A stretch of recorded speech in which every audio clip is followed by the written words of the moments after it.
抬头看看宇宙吧，你不过是一粒微尘；而在足球的领域，你也只是一只蝼蚁。你想当英雄吗？面对这点困难就服输了吗？你不是想要做英雄吗？我想成为一个英雄。绿茵英雄？那你踢球应该很厉害吧？可以踢给我看看吗？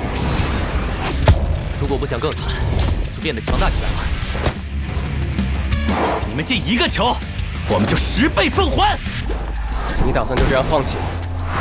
能把大家聚集起来的你，那个一直以成为绿茵英雄为梦想的你，比任何人都有这个资格。我一定会尽全力。翔，往前冲！品翔，接下来就看你了。去成为大家的绿茵英雄吧，品翔同学。去成为绿茵场上的英雄吧。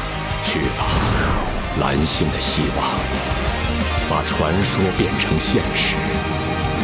祝你好运。我叫品翔，是要成为绿茵英雄的男人。